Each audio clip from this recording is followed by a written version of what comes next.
Cantiknya kelewatan. Wah.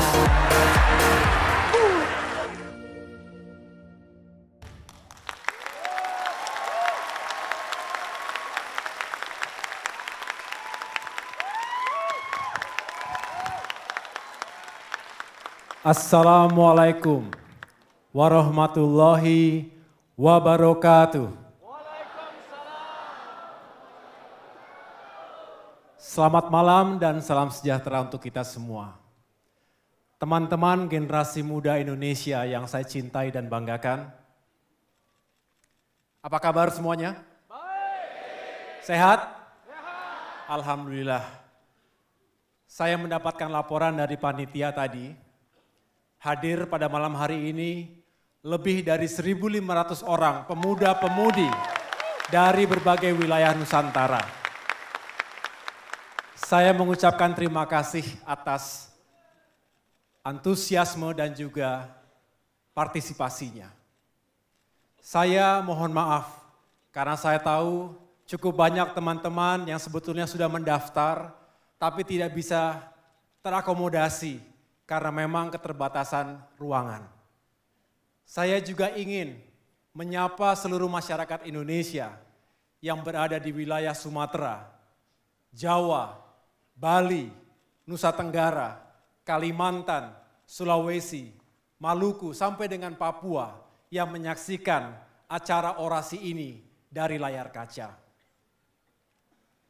Tidak terasa setahun yang lalu, di gedung ini saya meluncurkan dan meresmikan The Yudhoyono Institute, sebuah lembaga pemikiran yang ingin mengedepankan cita-cita besar, termasuk cita-cita anak-anak muda Indonesia, berbasis pada 3 pilar, liberty, prosperity, dan juga security.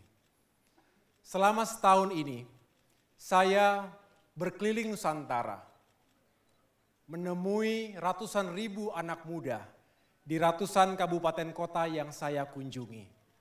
Saya menyapa dan berdiskusi secara langsung dengan anak-anak muda ini tentang berbagai masalah, tantangan, harapan, cita-cita, dan mimpi besar mereka semua. Kepada mereka saya sering memaparkan apa saja yang menjadi tantangan dan peluang di abad 21. Di antaranya, kompetisi yang semakin keras ke depan. Akibat pertumbuhan penduduk dunia seiring dengan menipisnya sumber daya alam, khususnya energi, pangan, dan air. Jika kompetisi tidak bisa dikelola dengan baik, maka berpotensi pada hadirnya konflik, bahkan perang antar negara.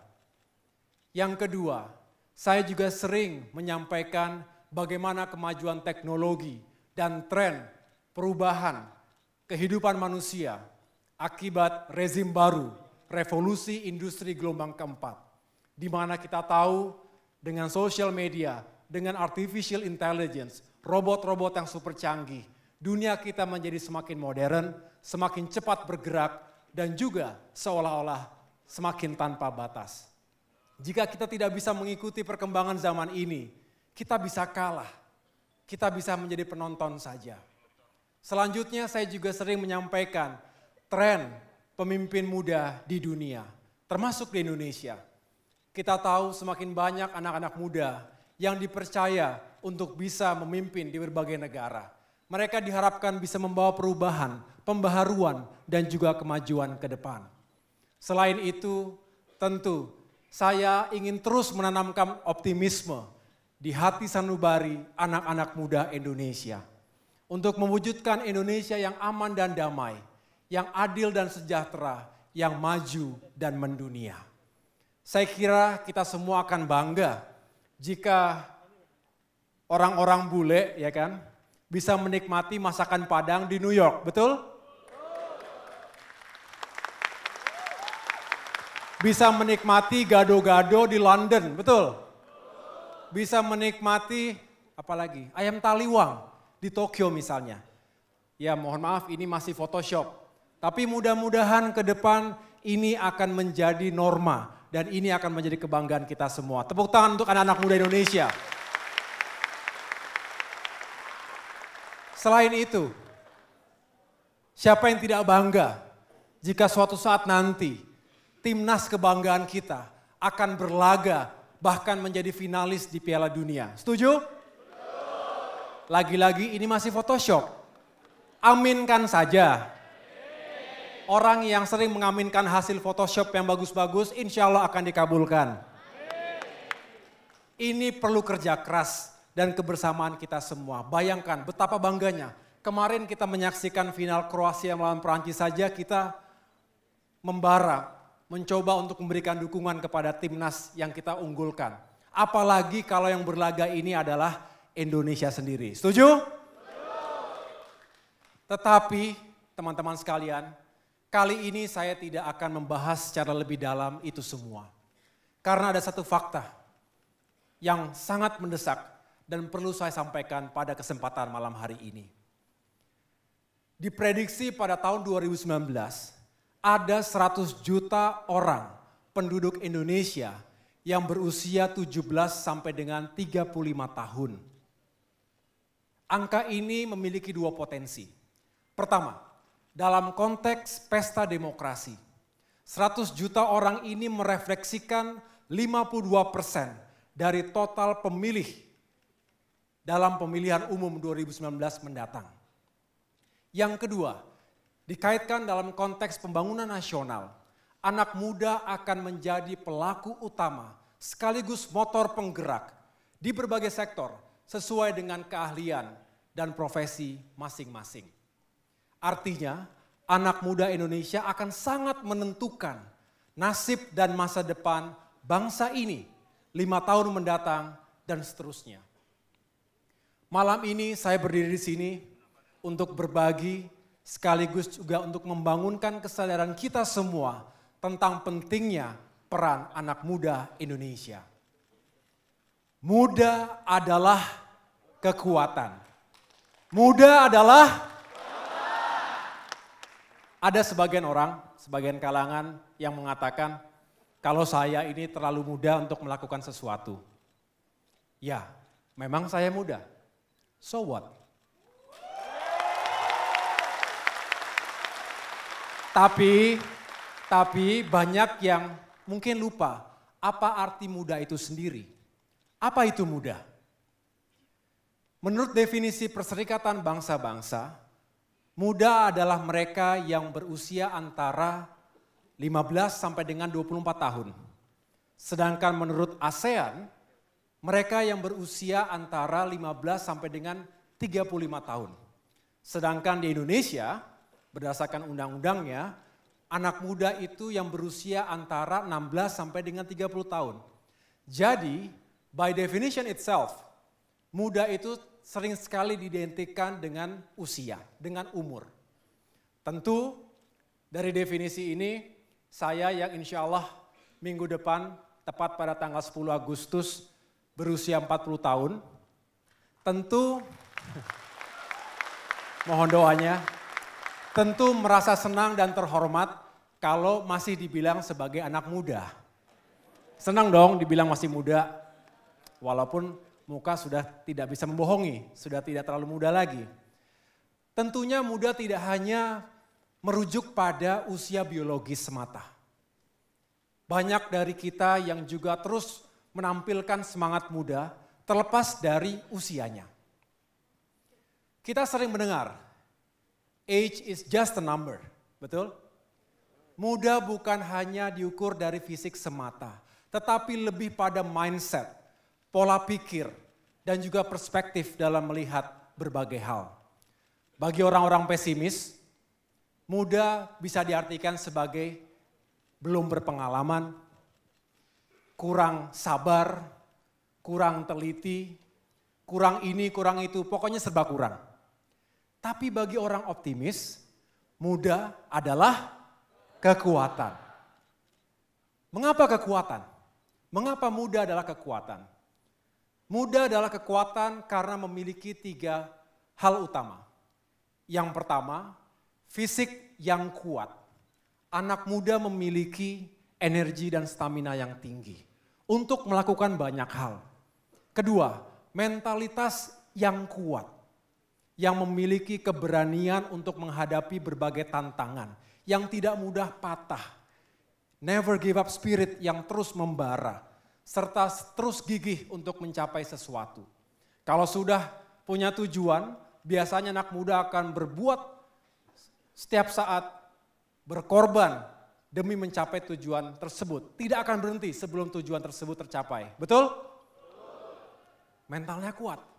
Kemudian yang ketiga adalah intelektual atau kapasitas intelektual yang kuat karena memiliki rasa ingin tahu yang besar. Intellectual curiosity. Selalu ingin mencari tahu, menambah wawasan. Ketiga hal ini akan menghadirkan kreativitas, produktivitas, karya-karya, serta dapat mengukir sejarah besar bangsa ini. Di Akademi Militer, kalau saya boleh sedikit bernostalgia, ketiga hal ini disebut sebagai Trisakti Wiratama atau keunggulan fisik, mental, dan intelektual. Itulah mengapa di TNI, para perwira muda, Bintara dan Tamtama menjadi backbone, menjadi tulang punggung bagi kekuatan angkatan bersenjata kita. Mereka yang terdepan, baik dalam medan latihan maupun medan pertempuran.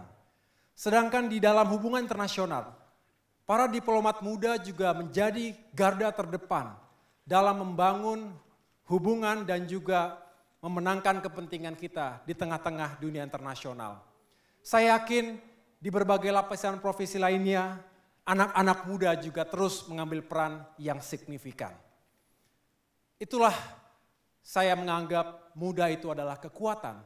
Sekarang pilihannya ada di kita semua, di teman-teman semua. Apakah kita termasuk golongan yang optimis atau golongan yang pesimis? Saya mau tanya nih, kita optimis atau pesimis? Optimis ya, benar? Kalau jawabannya pesimis, saya akan akhiri orasi ini. Tapi karena jawabannya optimis, bolehlah saya lanjutkan. Nah, dengan pola pikir muda adalah kekuatan, kita memiliki semangat dan optimisme untuk menggapai mimpi anak muda. Sekarang pertanyaannya adalah, apa mimpi anak muda itu sendiri? Ketika kita hadir di muka bumi ini, doa orang yang menyaksikan kelahiran kita sebenarnya cukup sederhana.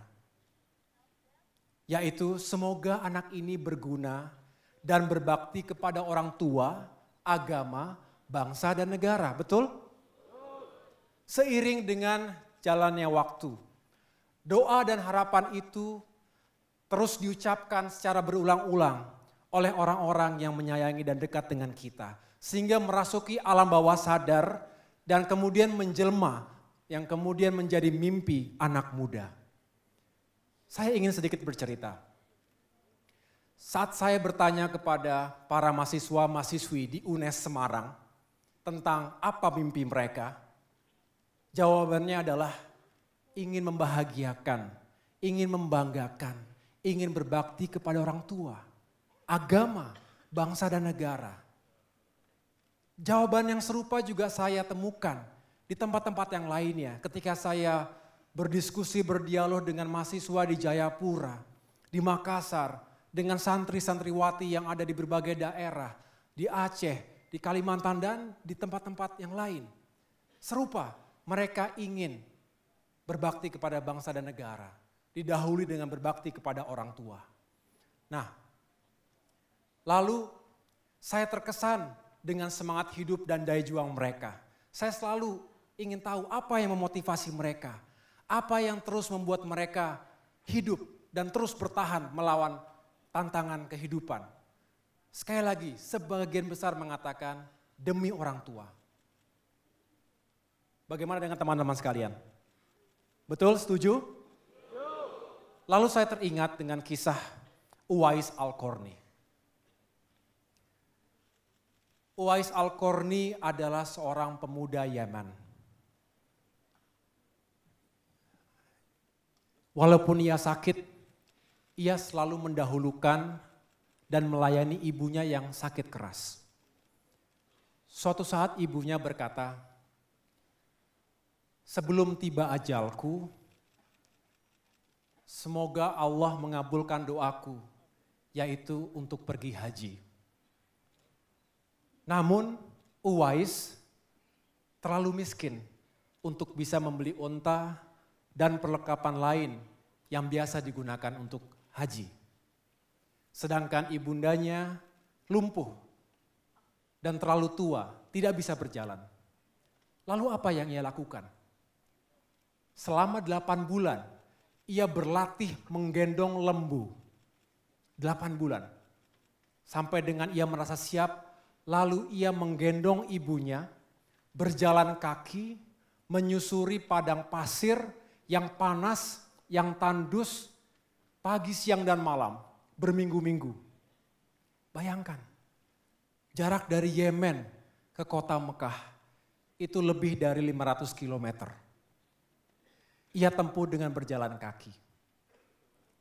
Itu setara antara Jakarta sampai dengan Semarang. Saya punya keyakinan sebagian dari kita juga merasa berat bahkan untuk menggendong anak kita yang masih kecil. Betul?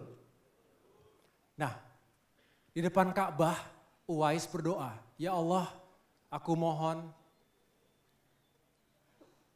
hapuskanlah atau ampunilah dosa-dosa ibuku." Mendengar itu sang ibu bertanya, "Uwais, kenapa engkau mendoakan itu dan apa yang engkau harapkan dari doaku?" "Ibu, kalau dosa-dosa ibu diampuni oleh Allah Subhanahu wa taala, maka ibu akan masuk surga. Dan cukuplah bagiku untuk mendapatkan ridho dari ibu dan insya Allah aku pun akan masuk surga." Luar biasa, bahkan Nabi Muhammad SAW mengatakan bahwa Uwais ini adalah penghuni langit.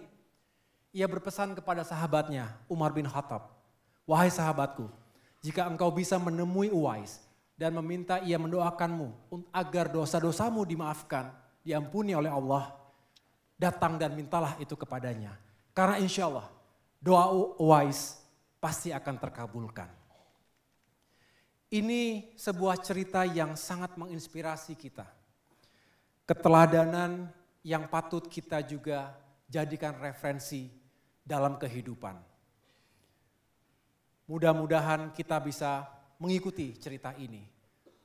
Ini juga membangun kesadaran tentang pentingnya bakti seorang anak kepada ibu, kepada orang tua, yaitu tentang loyalitas, komitmen, totalitas, dan juga pengorbanan tiada henti.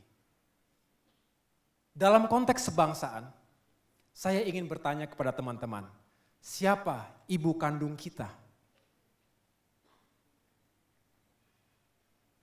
Yang jelas, saya tidak bertanya tentang ibu kandung saya. Ibu kandung saya, Ibu Ani, lagi nonton televisi di rumah. Atau ibu kandung teman-teman, siapa ibu kandung kita semua sebagai bangsa? Ibu Pertiwi Indonesia.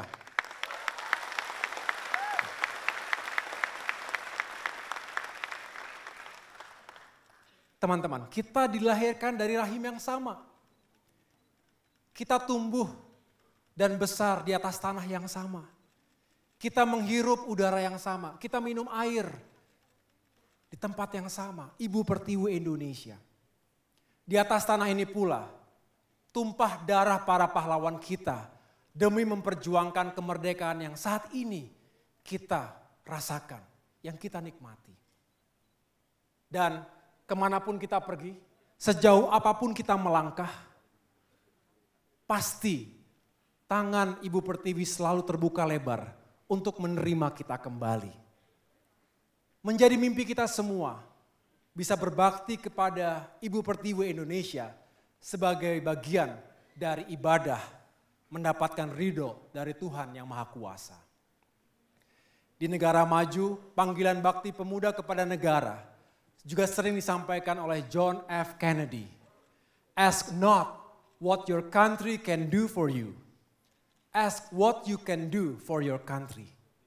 Jangan pernah tanyakan apa yang bisa negara berikan kepadamu, tetapi selalu tanyakan kepada diri kita apa yang bisa kita berikan kepada negara kita.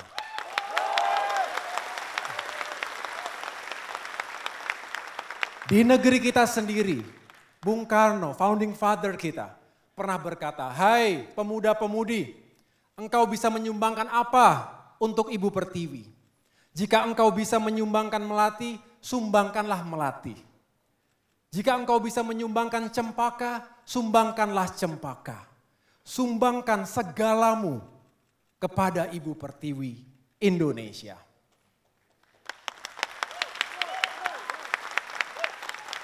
Teman-temanku yang saya cintai dan banggakan, bahkan jauh sebelum era Bung Karno, bakti pemuda kepada negara tidak perlu lagi diragukan. Pemuda selalu hadir dalam babak-babak penting sejarah bangsa.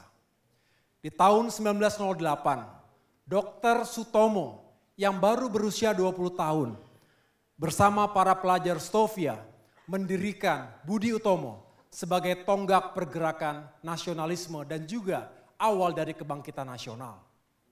Tahun 1928, tokoh muda seperti Muhammad Yamin dan Wage Rudolf Supratman yang berusia 25 tahun ketika itu bersama para pemuda lainnya dari seluruh Nusantara mendeklarasikan Sumpah Pemuda yang menjadi cikal bakal persatuan Indonesia.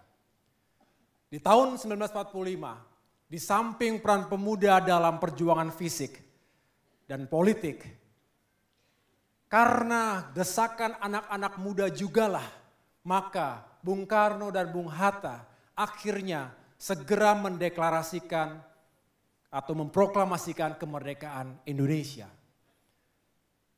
Pasca kemerdekaan, di tahun 1966, kaum muda menjadi penggerak, menjadi motor utama untuk menyuarakan 3 tuntutan rakyat atau tritura untuk bisa memulihkan stabilitas dan kondisi negara kita ketika itu. Begitu pula dengan tahun 1998 saat terjadi krisis multidimensional mencakup aspek ekonomi, politik, dan keamanan. Para mahasiswa Indonesia turun ke jalan dan memperjuangkan terjadinya reformasi nasional. Reformasi itu telah membawa kita ke dalam alam demokrasi. Dan tahun ini kita memperingati 20 tahun reformasi. Teman-teman sekalian, dari fakta-fakta sejarah ini, mari kita lakukan refleksi. Mari kita berkontemplasi. Bahwa semua pemuda generasi pendahulu kita bergerak atas tuntunan jiwa, intuisi, dan juga keyakinan mereka terhadap nilai-nilai kebenaran, keadilan, perjuangan, pengorbanan, serta harapan untuk masa depan yang lebih baik. Mereka bergerak tanpa harus menunggu berpengalaman, tanpa harus menunggu diberi kesempatan. Mereka berani merebut kesempatan untuk ikut menentukan nasib dan masa depan bangsa kita. Keberanian inilah yang akan menuntun kita untuk mewujudkan cita-cita anak muda.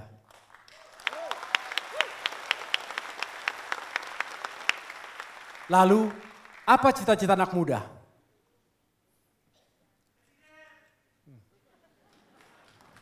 Salah satunya, cita-cita anak muda. Secara khusus mungkin ada yang bercita-cita untuk menyandang profesi tertentu. Ada yang mau jadi dokter di sini? Atau sudah menjadi dokter? Ada, saya lihat ada 10, 11. Kalau nggak percaya hitung sendiri. Ada yang mau jadi tentara, ada yang mau jadi lawyer, ada yang mau jadi dosen, pengusaha, politisi, sah dan semuanya baik jika dijalankan dengan penuh ketulusan. Atau ingin menjadi orang kaya, orang yang dermawan, silahkan, itu juga mulia. Nah, secara umum saya menarik satu garis yang pasti. Bahwa cita-cita anak muda dari setiap generasi adalah untuk bisa menjadi lebih baik dari hari ke hari. Setuju? Hari ini harus lebih baik dari kemarin. Masa depan harus lebih baik dari masa sekarang.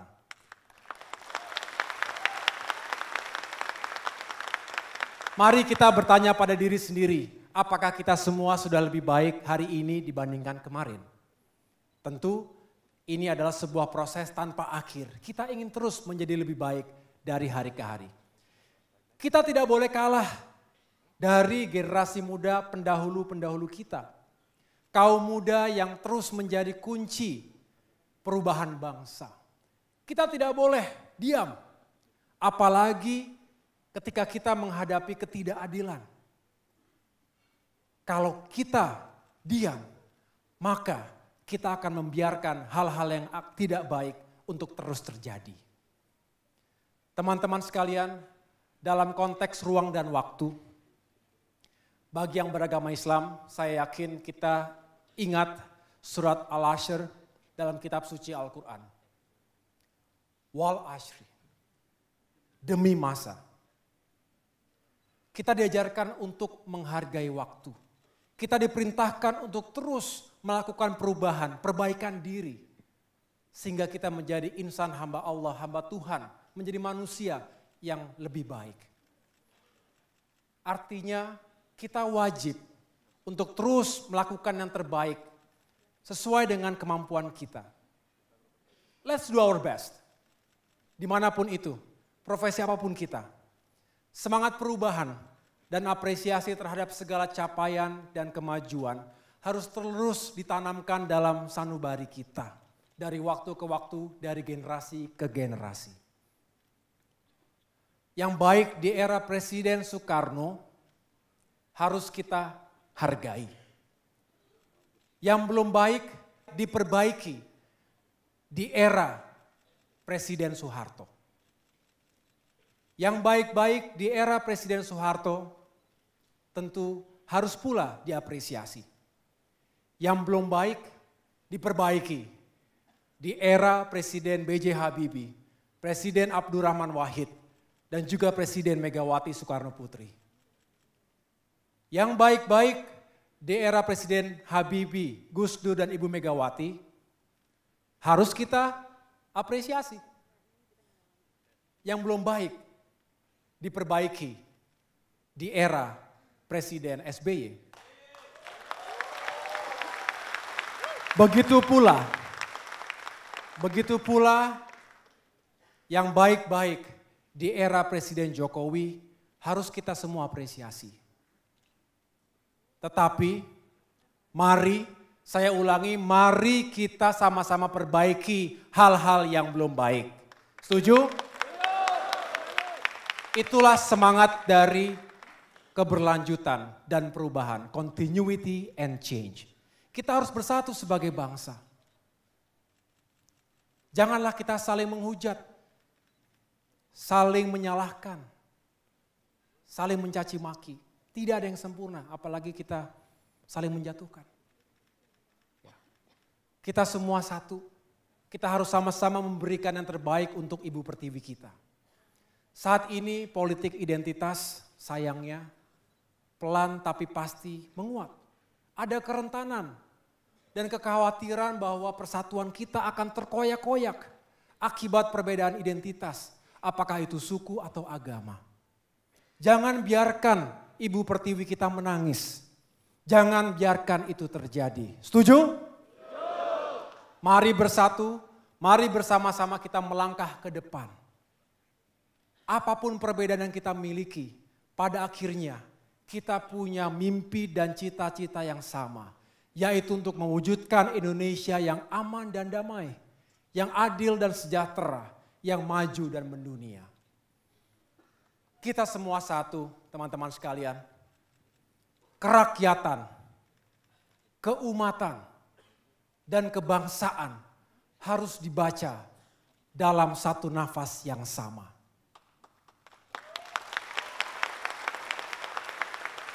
Inilah pesan yang paling penting malam hari ini. Mari jaga persatuan. Mari kita terus tingkatkan bakti dan pengabdian kita sebagai anak bangsa kepada negara yang kita cintai ini. Sesuai dengan medan penugasan, medan pengabdian, dan profesi masing-masing. Jangan diam. Apa yang bisa kita lakukan hari ini, lakukan. Sekali lagi, jangan diam. Ayo bertindak. dan lakukan itu sekarang.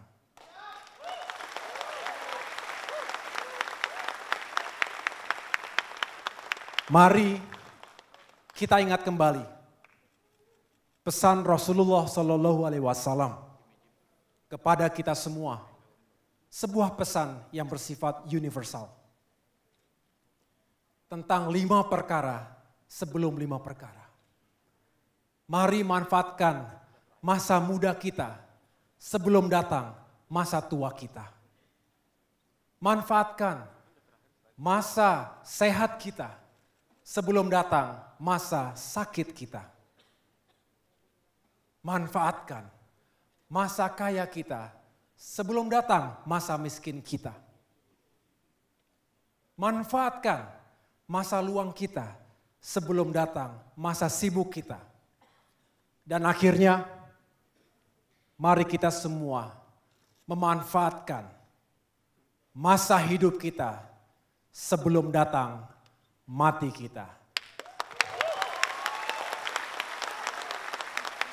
Terima kasih atas perhatiannya. Tuhan bersama kita. Wabillahi taufiq wa hidayah. Wassalamualaikum warahmatullahi wabarakatuh.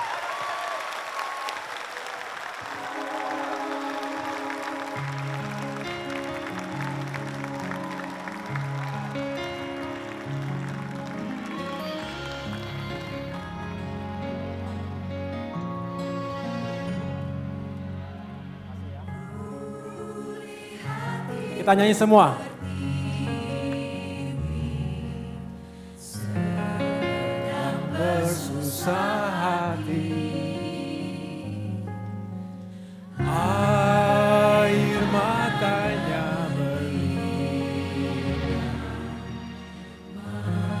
cintanya terkenang. Terima kasih semuanya.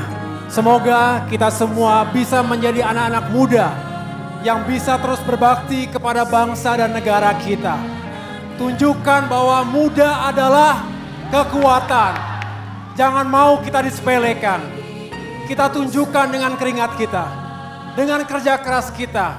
Kita hormati senior kita, kita hormati generasi pendahulu kita. Tapi tunjukkan bahwa kita adalah generasi pemberani. Generasi pembaharu untuk Indonesia yang semakin jaya di masa depan. Terima kasih.